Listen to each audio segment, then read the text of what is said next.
قال المزوج حياتي كلها راحة، مرتاح يا أهل الهوى وأكثر من المرتاح.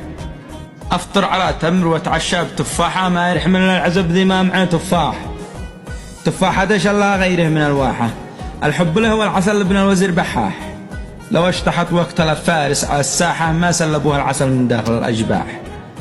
قل له يفكر ويحسب صافي أرباحه، كذاب لا قال لك العازب معاه أرباح.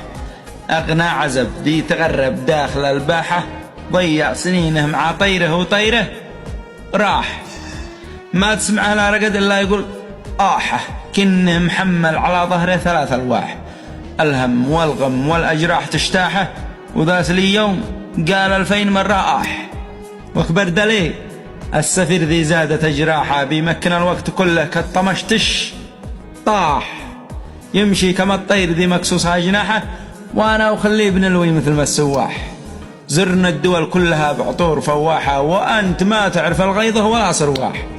تميت عمرك وما فذحت في الذاحة، يا اخي تزوج ولو كسر قلب مزح. حياك يا شاعر قبلي بقداحة، يشتي يلصي بشعره شمحة الأجراح. عارف بوضعك وعارف وين مسراحه، لا تكتلب لي مهند عارفك طفاح. حال المزوج كما ذي ضاع مفتاحه، مسكين حاله إذا قد ضيع المفتاح. مربوط مكلوح سامر عند نواحه، تدردحك من صباح الصبح يا فتاح. وتربطه مثل ثور العيد بصماحه، كالجحش تحرث على ظهره وهي فلاح. هات الدراهم وتسلب منها افراحه، وحق تجميل حق الفاهم الجراح. وتمكنك دائما سمره ومصياحه، وتجي تقول لي زواجه طعمها تفاح. تتمكيج الليل فاقت نور مصباحه، والصبح تشبه غرير النمل والتمساح. منكوب معطوف خايف تحت طراحه، والصبح مفجوع سامر لك مع الاشباح. لا تدعي الأنس والعينين فضاحة، باين من الشكل ما باين فعل اللماح. أما العزب عاش له قرنين نطاحة، مرتاح ما همه إلا سار واللي راح.